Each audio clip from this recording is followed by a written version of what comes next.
This episode contains discussions and images related to violent crimes that some may find disturbing. Viewer and listener discretion is advised.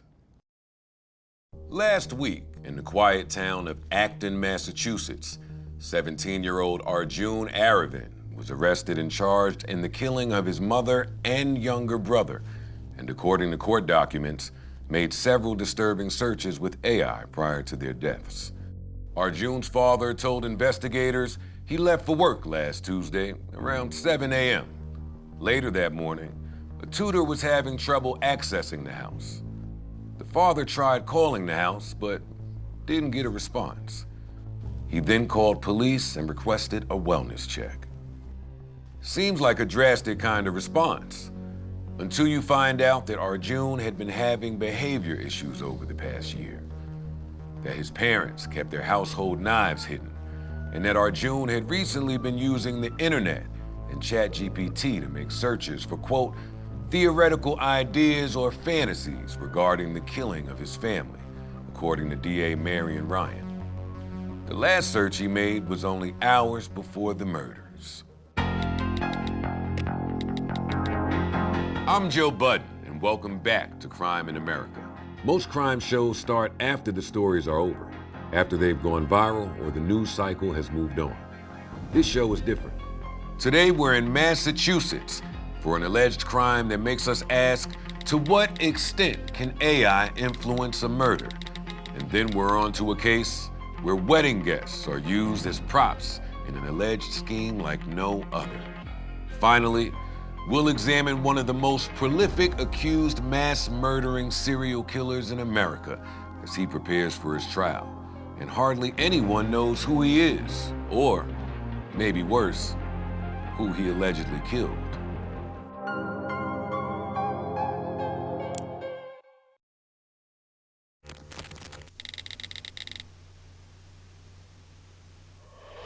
But let's go back to that house in Acton, Massachusetts. When police arrived later that Tuesday, they found Arjun's brother, 14-year-old Siddharth Arvind, dead on the first floor, and his mother, 45-year-old Sudha Venkatasan, dead in the basement. Arvind left in his mother's car and was apprehended a day later in a neighboring town. According to a police report, responders found a bloody laptop in the car, along with bedding from the house, a cell phone, his mother's pocketbook, and a, quote, bent utensil, possibly a knife. Under Massachusetts law, Arjun will be tried as an adult for murder. Arjun's attorney, Deborah DeWitt, told reporters there was some kind of altercation or argument, but Arvind had no idea his family members were dead when he left, only finding out after his arrest, saying, quote, he is, my words, in a shock situation. He couldn't believe it. But being found with his mother's pocketbook, a laptop, cell phone, bedding, and possibly a knife, is that someone who's disoriented or calculated? Because to me, it looks like someone going on the run for a crime they knew very well they committed. And again, that's just me. We don't know how this will play out. And what about his ChatGPT search history? Is that someone acting on impulse or someone who had been fantasizing and planning this? The AI chatbot searches have become a chilling focus of the case, raising immediate questions about what role, if any, they played in the lead up to the deaths of Sudha and Siddharth. AI chat log is an intimate, time-stamped record of someone's private thought process. How does that change the nature of evidence in violent crime cases? Should platform alerts flag this kind of activity before tragedy strikes? And what are the privacy trade-offs? This spring, Florida sued OpenAI, alleging ChatGPT was addictive to minors, had no parental oversight, helped mass shooters, and encouraged suicide. Well, I don't know about all of that. But what we do know is chatbots are incentivized to please. So if you want to kill someone, will it really help you? By now, we're more accustomed to viewing modern technology as a deterrent, having seen our fair share of inept killers foiled by a Google search for best way to dispose of a body, or store surveillance of someone purchasing their My First Murder kit of duct tape, zip ties, and a shovel. But could AI also encourage it? What did ChatGPT return in response to our June searches? Did it offer crisis resources, refuse, or simply engage? Well, I don't know about all that. But what we do know is chatbots are incentivized to please. They want what you want. You want your chatbot to give you critical feedback? It will. You want your chatbot to give you motivational pep talks? It will. You want your chatbot to fantasize with you about killing your family? Actually, you know what? Never mind, go for it, Florida. As we'll see in our next story, some crimes are still old school. An operation built on a brick and mortar front for an alleged criminal enterprise that, in this case, even astounded seasoned investigators.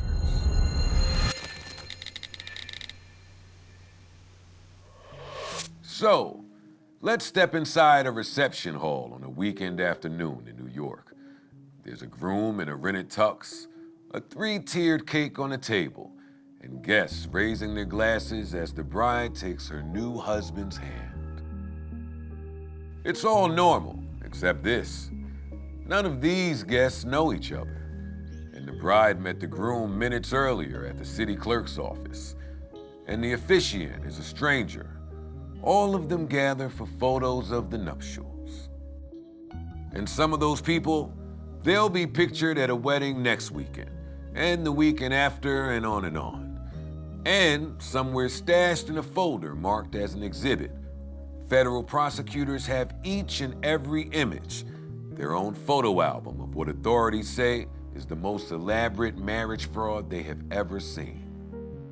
Calling it one of the largest schemes of its kind in U.S. history last week, the U.S. Attorney's Office arrested and accused 11 people in a marriage fraud network that authorities say operated for at least a decade and generated millions of dollars. We're talking more than 1,000 fake weddings, more than 1,000 performances, and according to the U.S. Attorney's Office, these precious moments were run like a business, as a fast track to a green card for mostly Chinese foreign nationals. No courtship, no love, no relationship required.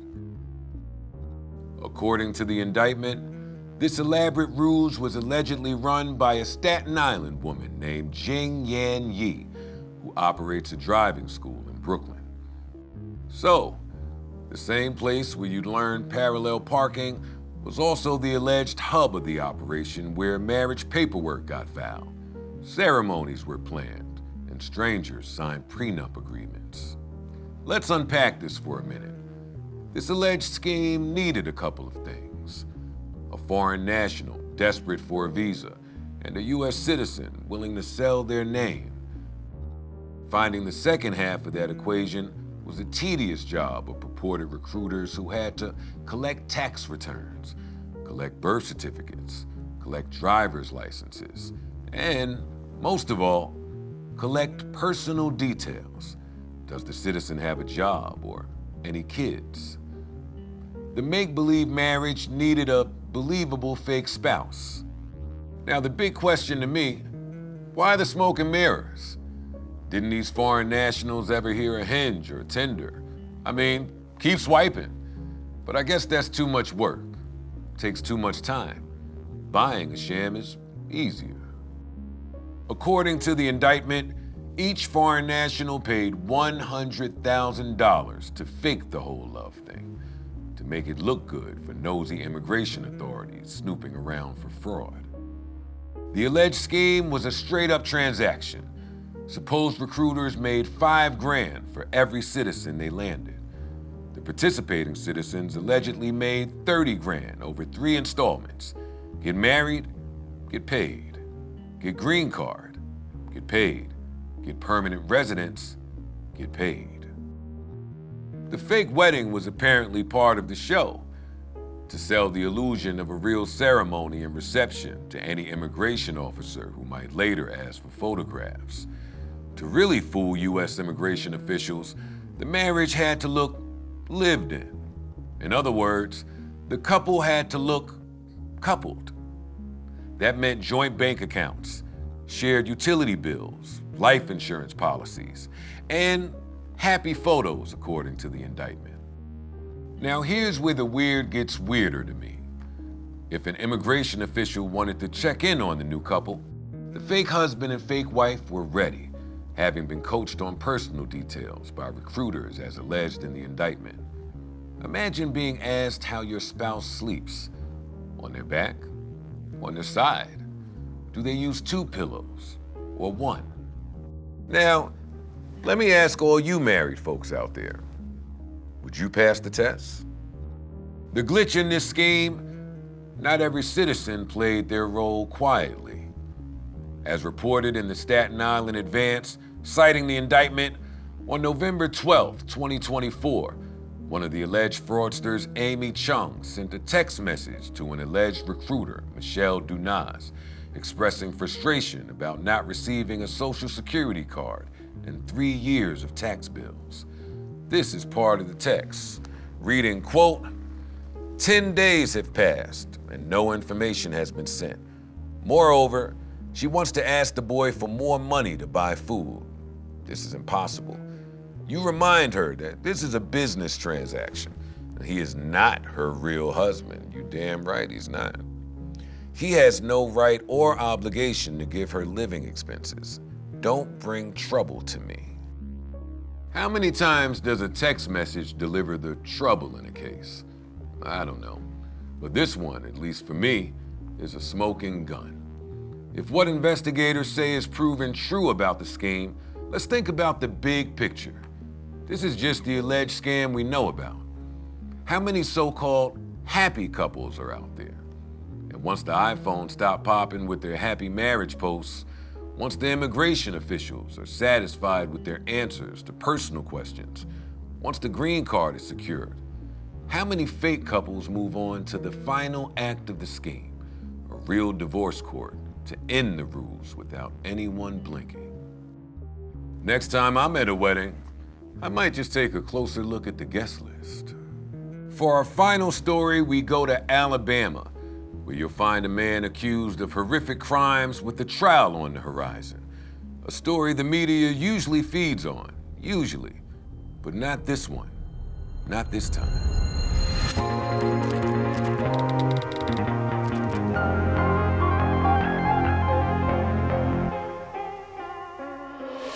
It's Valentine's Day of 2024 in Birmingham, Alabama, when Angelia Webster and Christian Norris head off for a movie. A little romantic date night, maybe one of only a precious few for a while, because the couple, both 20, are expecting. Had just sent out invitations for a Disney-themed gender reveal party for their son, 7, a name inspired by the Bible meant to signify completion. The next morning, Angelia's mom, Tamisha Sistrunk, wakes up to find her daughter's room empty. But no big deal. Maybe she'd spent the night with Christian. It was Valentine's Day after all.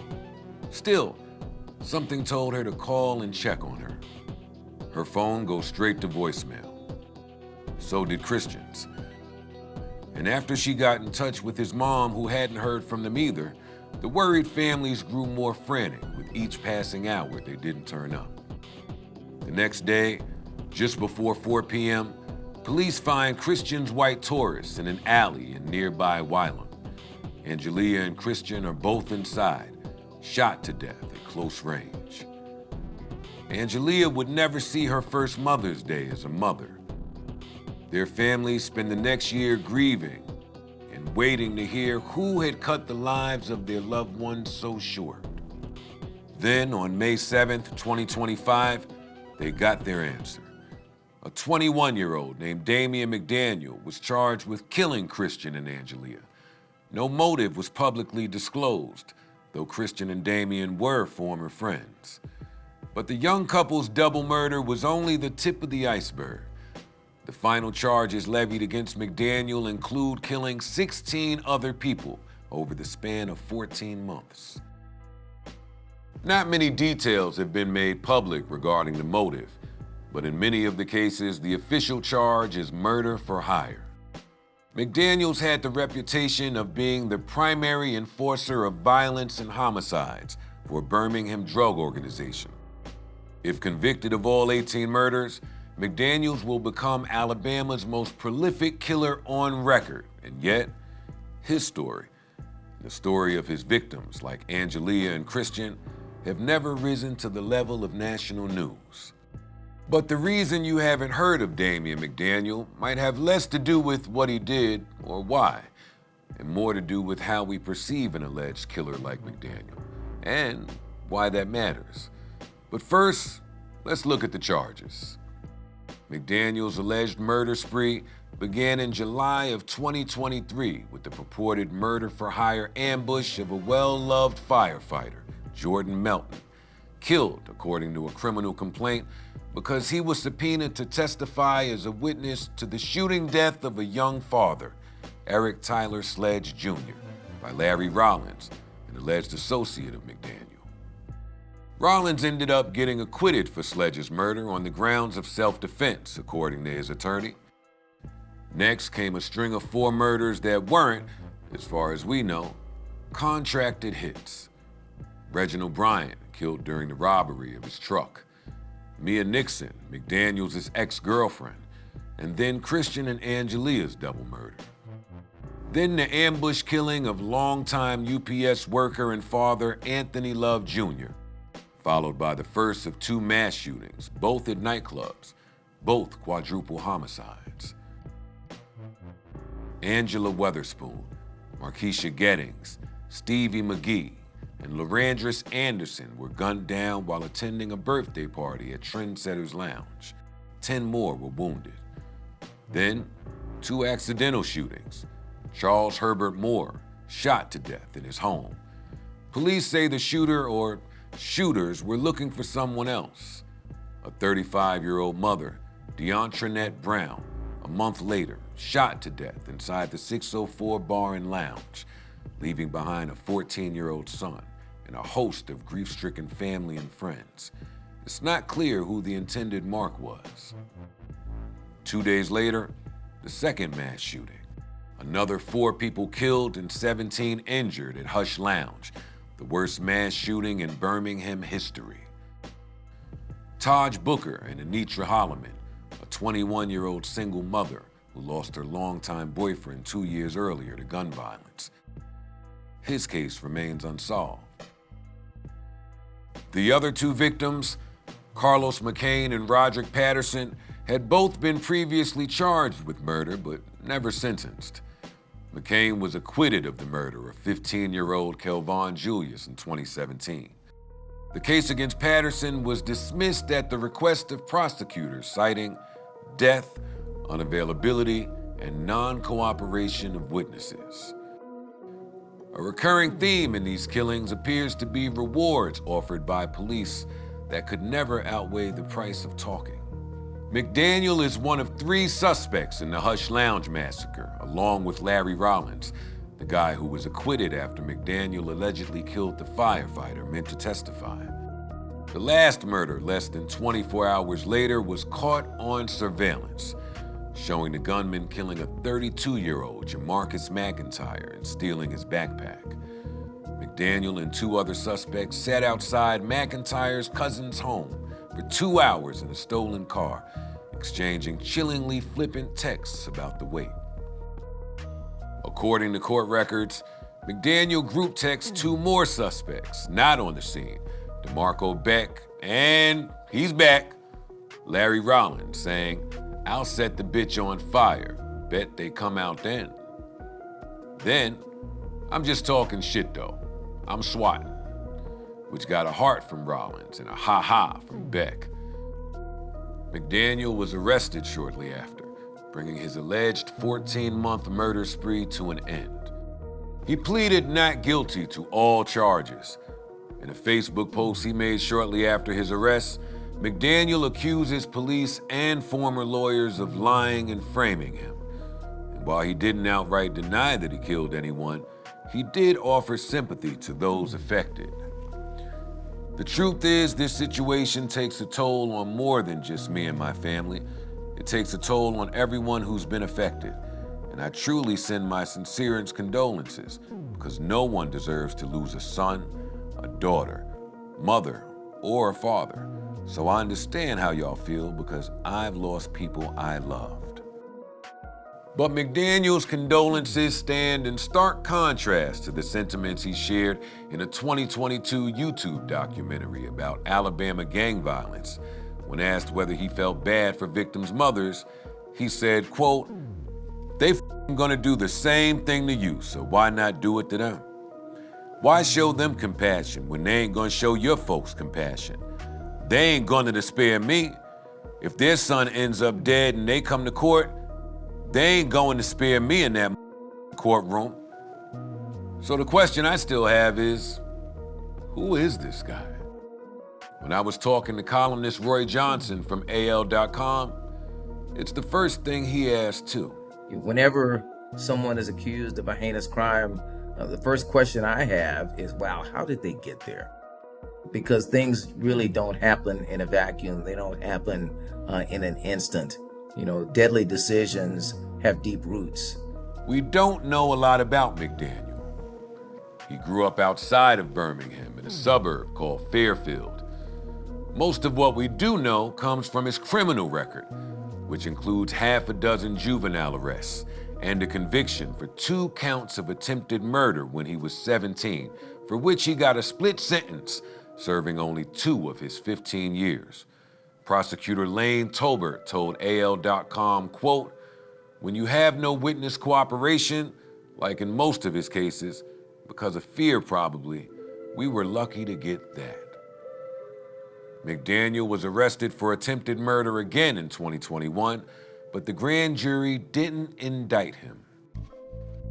McDaniel's father is currently serving a 26-year sentence. He's described in news reports as the former leader of the Fairfield area Bloods. Now, we're starting to get to those roots.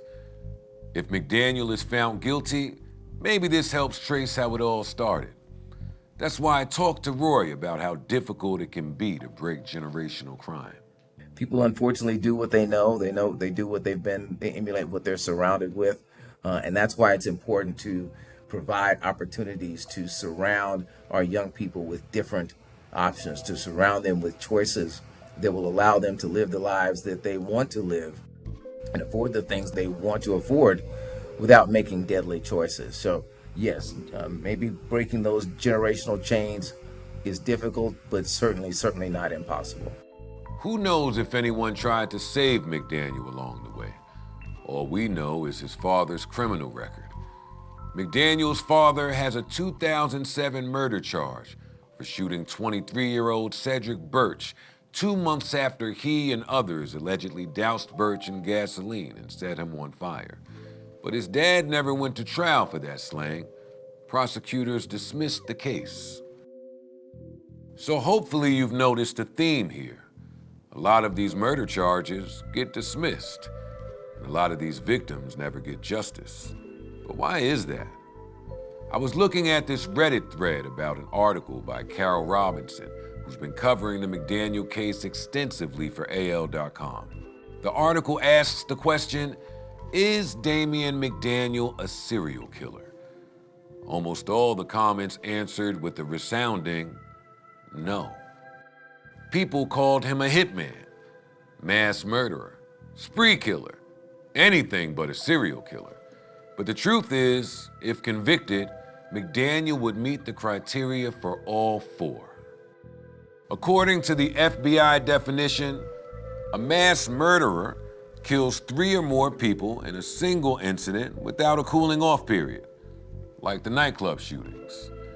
A contract killer kills people for money, like McDaniel stands accused of. A spree killer kills people at 2 or more locations without a significant cooling off period, like the murders of DeAndre Nett, McIntyre, and the Hush Lounge victims. And a serial killer kills 2 or more with the cooling off period in between, like all the other murders.